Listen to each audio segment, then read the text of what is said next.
Many people consider the United States of America as the home of the modern serial killer. Several of the most well-known repeat murderers were born and operated in the U.S. Yet, while the country sees some 15,000 murders every year, only around 1% of those homicides are attributed to serial killers. That's still 150 murders a year, and many thousand in the past century or so. A killer is designated serial status when they kill 3 or more people in different attacks. Yet many psychopathic murderers go on to acquire a taste for murder and claim many more than just 3 lives. These are America's 10 most prolific serial killers.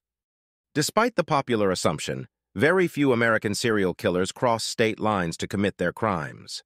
Most stay local and operate within tight geographical bounds. Indiana-born Larry Eyler is one of the few exceptions to this rule. Known as the Interstate Killer and the Highway Killer, Eyler killed a minimum of 19 young men and teenage boys in Kentucky, Wisconsin, and Illinois. He was eventually captured, convicted, and sentenced to death in Illinois. He died of an AIDS-related illness while on death row in 1994. Known during his reign of terror as the Freeway Killer, due to his body-dumping locations, William Bonin was convicted of raping, torturing, and murdering 21 young men and boys between May 1979 and June 1980. However, police in Southern California suspect him of killing many more, and he also had an extensive history of serious sexual assault. After his capture, Bonin spent 14 years on death row before he was eventually killed by lethal injection at the infamous San Quentin prison. At his sentencing, the presiding judge referred to Bonin as the most evil man who ever existed. While many serial killers will keep their victims alive to torture, rape, and mutilate before murdering them, Patrick Kearney would not. He instead lured his victims, often hitchhikers or men from gay bars, to his car and shot them dead with his .22 Derringer pistol. Afterwards, however, he would commit truly vile acts on their bodies. The trash bag killer was proven to have killed 21 men between 1962 and 1977, but most law enforcement who worked the case are convinced he was responsible for taking twice as many lives. During sentencing, Judge Paul Breckinridge Jr. called Kearney an insult to humanity. The earliest serial killer on the list, Earl the Gorilla Killer Nelson, was one of the first serial sex murderers of the 20th century. Nelson was a rapist, murderer, and necrophile who took the lives of at least 22 women on the west coast of the U.S. between February 1926 and June 1927. Most of Earl Nelson's victims were middle-aged landladies, although some were significantly younger. All were strangled and many were raped post-mortem. Due to his prolificacy, Nelson and his misdeeds became something of an early media sensation. He would go on to inspire the story of Alfred Hitchcock's 1943 thriller Shadow of a Doubt. On the 1st of December 2006, Ronald Dominique was arrested in Louisiana. He soon confessed to the murders of 23 young men.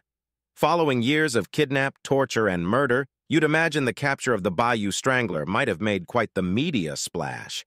However, Dominique's capture was in the wake of the incredible devastation caused by Hurricane Katrina. As such, the killer's arrest and trial made little impact.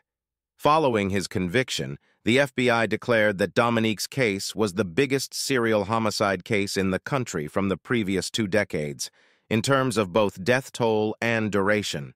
Probably the most well-known and reviled serial killer in American history, Ted Bundy was a killer who took joy from muddling the truth and never showing his hand. As such, it's extremely unlikely that we will ever really know how many young women and girls he killed. Bundy confessed to 30 murders, committed in 7 states between 1974 and 1978, after more than a decade of denials. Bundy's real victim count is unknown, although it is likely far higher than 30, perhaps even into triple figures. John Wayne Gacy is a serial killer that epitomizes the notion of infamy. The killer clown is one of the most recognizable faces in American true crime. A contractor by trade and local precinct captain for the Democrats, Gacy was a well-liked man in his community, until the truth came out about his heinous crimes. Gacy abducted, beat, raped, tortured, and killed at least 33 young men and boys in his home in suburban Chicago between 1972 and 1978. Most he buried in or under the crawl space of his sprawling ranch-style house. At least another dozen murders have been attributed to Gacy by police, but were never proven. Hospital orderly, Donald Harvey was convicted of killing some 37 patients in his care in the 1970s and 80s. Although he later confessed that his true victim count was much higher, it's estimated that the true number could be closer to 50. Harvey himself has put the figure at 87. Part of the reason Harvey went undetected for so long was the fact that he never settled on a single MO. He would change his method of killing regularly. However, his preferred method was the administering of a poison such as arsenic or cyanide.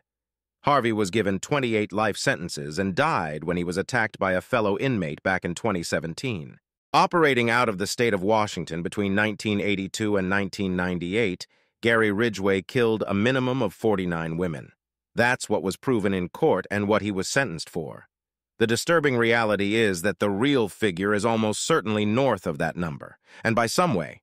The United States' most prolific ever serial killer is, by some margin, Samuel Little, a man whose name isn't quite as well known as perhaps it should be, although, of course, many true crime fans will be aware of his murders. Between 1970 and 2005, it's believed Little killed at least 93 women. It may be tempting to ascribe the twisted killer a high level of intelligence or wiliness, given he went 3.5 decades escaping capture or even identification. This would be a mistake. The real lesson to be learned from Little's despicable career is how U.S. law enforcement often treats the disappearance and murders of sex workers, especially African-American sex workers in poverty-stricken areas.